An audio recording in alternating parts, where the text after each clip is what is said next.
ಭಿನ್ನರಾಶಿಗಳ ಮೇಲೆ ಅಕ್ಷರ ಫೌಂಡೇಶನ್ನ ವಿಡಿಯೋಗೆ ಸ್ವಾಗತ. 5ನೇ ತರಗತಿಯ ವೇಳೆಗೆ ಮಕ್ಕಳು ಭಿನ್ನರಾಶಿಯ ಮೂಲಗಳನ್ನು ತಿಳಿದುಕೊಂಡರೆ ಮುಂದಿನ ತರಗತಿಗಳಲ್ಲಿ ಗಣಿತವನ್ನು ಆನಂದಿಸುತ್ತಾರೆ. ಹಿಂದಿನ ವಿಡಿಯೋದಲ್ಲಿ ನಾವು ಭಿನ್ನರಾಶಿಗಳ ಸಂಕಲನ ಮತ್ತು ವ್ಯವಕಲನದ ಬಗ್ಗೆ ಮಾತನಾಡಿದ್ದೇವೆ. ಅಕ್ಷರ ಫೌಂಡೇಶನ್ನ ಗಣಿತದ ಕಿಟ್ನಲ್ಲಿ ಇರುವ ಕಲಿಕೋಪಕರಣಗಳನ್ನು ಬಳಸಿಕೊಂಡು ಮಕ್ಕಳಿಗೆ ಸಮಾನ ಭಿನ್ನರಾಶಿಯ ಪರಿಕಲ್ಪನೆಯನ್ನು ಮೂಡಿಸಬಹುದು. ಪ್ರಾರಂಭಿಸುವ ಮುನ್ನ ಇಲ್ಲಿ ಒಂದು ಸಣ್ಣ ಜಾದು ಇದೆ. ಈ ಕಲಿಕೋಪಕರಣಗಳನ್ನು ಸ್ವಲ್ಪ ನೀರಿನಲ್ಲಿ ಅದ್ದಿ ಮತ್ತು ಅವು ಕಪ್ಪು ಹಲಗೆಯ ಮೇಲೆ ಹೇಗೆ ಅಂಟಿಕೊಳ್ಳುತ್ತದೆ ಎಂಬುದನ್ನು ಗಮನಿಸಿ. ಒಂದರ ಪಟ್ಟಿಯನ್ನು ತೆಗೆದುಕೊಳ್ಳುವುದು ಮತ್ತು ಸ್ವಲ್ಪ ನೀರಿನಲ್ಲಿ ಅದ್ದಿ ಗೋಡೆಯ ಮೇಲೆ ಅಥವಾ ಕಪ್ಪು ಹಲಗೆಯ ಮೇಲೆ ಅಂಟಿಸುವುದು. ನಂತರ ಒಂದರ 2 ಪಟ್ಟಿಗಳನ್ನು ತೆಗೆದುಕೊಳ್ಳುವುದು ಮತ್ತು ಒಂದರ ಪಟ್ಟಿಯ ಪಕ್ಕದಲ್ಲಿ ಇಡುವುದು. ಮಕ್ಕಳಿಗೆ ಹೇಗೆ ಒಂದು ಅಥವಾ ಪೂರ್ಣವನ್ನು 2 ಸಮಭಾಗವಾಗಿಸಬಹುದೆಂದು ತಿಳಿಸುವುದು. ಅದು 2ರ 2 ಅಂದರೆ 1. ಹಾಗೆಯೇ 4ರ 1ರ 4 ಪಟ್ಟಿಗಳನ್ನು ಇಡುವುದು. ಮಕ್ಕಳಿಗೆ ಹೇಗೆ ಒಂದು ಅಥವಾ ಪೂರ್ಣವನ್ನು 4 ಸಮಭಾಗವಾಗಿಸಬಹುದೆಂದು ತಿಳಿಸುವುದು. ಅದು 4ರ 4 ಅಂದರೆ 1. ಮೇಲಿನ ಉದಾಹರಣೆಯಿಂದ ನಾವು 1 ಅಂದರೆ 2ರ 2 ಅಲ್ಲದೆ 4ರ 4ಕ್ಕೆ ಸಮವಾಗಿರುವುದನ್ನು ಕಾಣಬಹುದು. 2ರ 2 ಮತ್ತು 4ರ 4ರಲ್ಲಿನ ಬೆಲೆಯು 1 ಆಗಿರುವುದರಿಂದ ಇವು ಸಮಾನ ಭಿನ್ನರಾಶಿಗಳಾಗಿರುತ್ತವೆ. ನಾವು 8ರ 4 ಅಂದರೆ 4ರ 2 ಅಂದರೆ 2ರ 1 ಆಗುತ್ತದೆ ಎಂದು ಹೇಳಬಹುದೇ? ಹೌದು, ಖಂಡಿತವಾಗಿಯೂ. 8ನೇ 4 ಅಂದರೆ 4ನೇ 2 ಅಂದರೆ 2ನೇ 1 ಎಂದು ತೋರಿಸಲು ಭಿನ್ನರಾಶಿ ಪಟ್ಟಿಗಳನ್ನು ಬಳಸಬಹುದು. ನೀವು ಇನ್ನೊಂದು ಉದಾಹರಣೆಯನ್ನು ಬಳಸಬಹುದು. ಇಲ್ಲಿ ವೃತ್ತವನ್ನು 3ರ 2, 6ರ 4 ಮತ್ತು 12ರ 8 ಭಾಗಗಳಾಗಿ ವಿಭಾಗಿಸಿ ಸಮಾನ ಭಿನ್ನರಾಶಿಗಳನ್ನು ತೋರಿಸಬಹುದು. ನಾವು ಚಾಕ್ಲೇಟ್ಗಳನ್ನು ಬಳಸಿಕೊಂಡು ನಿಜ ಜೀವನದಲ್ಲಿನ ಸಮಾನ ಭಿನ್ನರಾಶಿಗಳನ್ನು ಸಂಬಂಧಿಸೋಣ. ಗೀತಾ, ರಾಜು ಮತ್ತು ಅಮೀನಾ ಪ್ರತಿಯೊಬ್ಬರ ಬಳಿಯೂ ಒಂದು ಚಾಕ್ಲೇಟ್ ಇದೆ.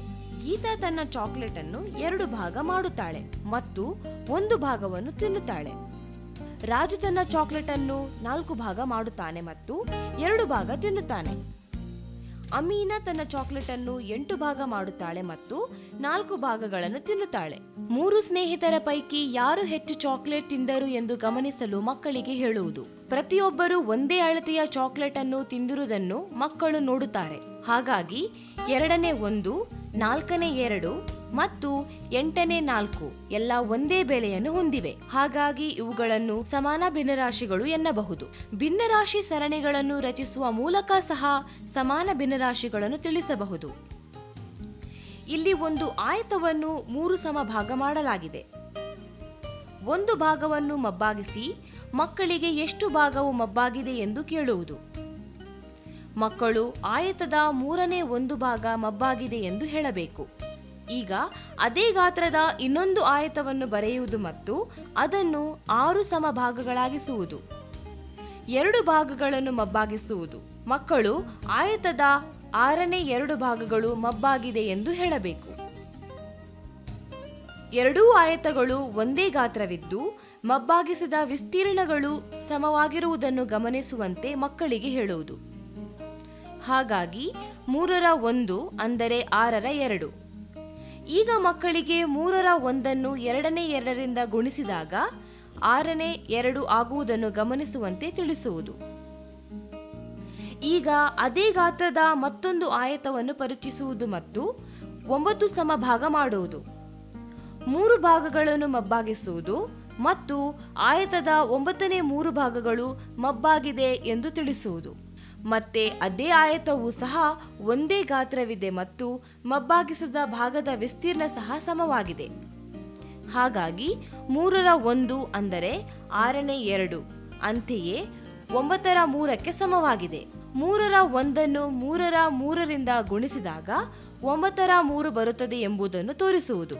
ಅದೇ ಗಾತ್ರದ ಮತ್ತೊಂದು ಆಯತವನ್ನು ಪರಿಚಯಿಸುವುದು ಮತ್ತು 12ರಲ್ಲಿನ 4 ಭಾಗಗಳನ್ನು ಮಬ್ಬಾಗಿಸುವುದು. ಈ ಮೂಲಕ ಮೇಲಿನ ವಿಧಾನವನ್ನು ಪುನಃ ಮಾಡುವುದು. 3ರ 1ನ್ನು 4ರ 4ರಿಂದ ಗುಣಿಸಿದಾಗ 12ರ 4 ಆಗುವುದು ಎಂದು ತೋರಿಸುವುದು.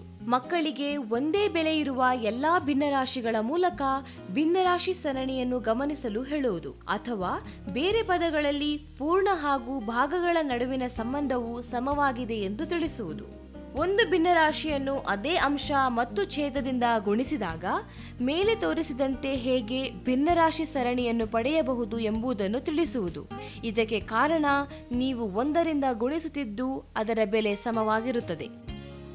ಮಕ್ಕಳು 2 ಭಿನ್ನರಾಶಿಗಳು ಸಮವಾಗಿದೆ ಎಂಬುದನ್ನು ಪರಿಶೀಲಿಸಬೇಕಾದಲ್ಲಿ ಇಲ್ಲಿ ಅಡ್ಡಗುಣಕಾರ ವಿಧಾನವನ್ನು ತೋರಿಸಲಾಗಿದ್ದು ಇದನ್ನು ಬಳಸಬಹುದು. ಉದಾಹರಣೆಗೆ ನಾವು 4ನೇ 3 ಮತ್ತು 12ನೇ 9 ತೆಗೆದುಕೊಳ್ಳಬಹುದು. 3 12ರಿಂದ ಗುಣಿಸುವುದು ಮತ್ತು 4 9ರಿಂದ ಗುಣಿಸುವುದು.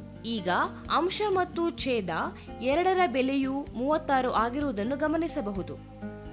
ಅಥವಾ ಬೇರೆ ಪದಗಳಲ್ಲಿ ನಾವು ಮುಂಚೆ ನೋಡಿದಂತೆ ಇದರ ಬೆಲೆ 1. ಹಾಗಾಗಿ 4ನೇ 3 ಮತ್ತು 12ನೇ 9 ಸಮಾನ ಭಿನ್ನರಾಶಿಗಳಾಗಿರುತ್ತವೆ.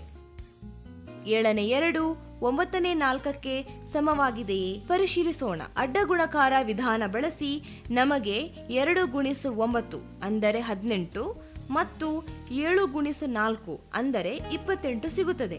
ಅದು 28ನೇ 18. ಮಕ್ಕಳಿಗೆ ಅಂಶ ಮತ್ತು ಛೇದಗಳು ಸಮವಾಗಿಲ್ಲ ಎಂಬುದನ್ನು ಗಮನಿಸುವಂತೆ ತಿಳಿಸುವುದು. ಆದ್ದರಿಂದ 7ನೇ 2 ಮತ್ತು 9ನೇ 4 ಸಮಾನ ಭಿನ್ನರಾಶಿಗಳಲ್ಲ. ಅಲ್ಲದೆ ಕೊಟ್ಟಿರುವ ಭಿನ್ನರಾಶಿಯನ್ನು ಸರಳೀಕರಿಸುವ ಮೂಲಕ ಸಮಾನ ಭಿನ್ನರಾಶಿಗಳನ್ನು ಕಂಡುಹಿಡಿಯಬಹುದೆಂದು ಮಕ್ಕಳಿಗೆ ತಿಳಿಸುವುದು. 8ನೇ 4ರ ಉದಾಹರಣೆಯನ್ನು ಬಳಸುವುದು. 4 ಮತ್ತು 8 2ರಿಂದ ಭಾಗಿಸಬಹುದೆಂದು ಗಮನಿಸುವುದು. ಅದು 4 2ರಿಂದ ಭಾಗಿಸಿದರೆ 2 ಸಿಗುತ್ತದೆ ಮತ್ತು 8 2ರಿಂದ ಭಾಗಿಸಿದಾಗ 4 ಬರುತ್ತದೆ. ಇದು 4ನೇ 2 ನೀಡುತ್ತದೆ. ಮತ್ತೆ 4ನೇ 2 2ನೇ 2ರಿಂದ ಭಾಗಿಸಿದರೆ ನಮಗೆ 2ನೇ 1 ಸಿಗುತ್ತದೆ. ಈ ಸರಳೀಕರಣ ವಿಧಾನದಿಂದ ನಮಗೆ 8ನೇ 4, 4ನೇ 2 ಮತ್ತು 2ನೇ 1 ಎಲ್ಲ ಸಮಾನ ಭಿನ್ನರಾಶಿಗಳು ಎಂಬುದು ಅರ್ಥವಾಗುತ್ತದೆ. ತಕ್ಷಣದ ಪರಿಶೀಲನೆಗಾಗಿ ನಿಮ್ಮ ಮಕ್ಕಳು ವಿವಿಧ ವಿಧಾನಗಳನ್ನು ಬಳಸಿ ಸಮಾನ ಭಿನ್ನರಾಶಿಗಳನ್ನು ಕಂಡುಹಿಡಿಯುವವರೇ ಎಂದು ಖಾತರಿಪಡಿಸಿಕೊಳ್ಳಿ. 1. ಗುಣಕಾರ ಬಳಸಿ ಅದೇ ಸರಣಿಯ ಮುಂದಿನ 2 ಸಮಾನ ಭಿನ್ನರಾಶಿಗಳನ್ನು ಬರೆಯುವುದು. 2. ಅಡ್ಡ ಗುಣಕಾರವನ್ನು ಬಳಸಿ 2 ಭಿನ್ನರಾಶಿಗಳು ಸಮವಾಗಿದೆಯೇ ಎಂದು ಪರಿಶೀಲಿಸುವುದು. 3. ಈ ಭಿನ್ನರಾಶಿಗಳನ್ನು ಸರಳೀಕರಿಸುವುದು. ಈಗ ನೀವು ನಿಮ್ಮ ಮಕ್ಕಳಿಗೆ ಸಮಾನ ಭಿನ್ನರಾಶಿಯ ಕಲಿಕೆಯನ್ನು ಆನಂದದಾಯಕವಾಗಿಸಬಹುದು. ಮ್ಯಾಥ್ಸ್ ಅಲ್ಲಿದೆ ಎಂಥ ಖುಷಿ, ಎಂಥ ಮಜಾ, ಬಾಬಾ ನೀ ನೋಡು ಬಾ.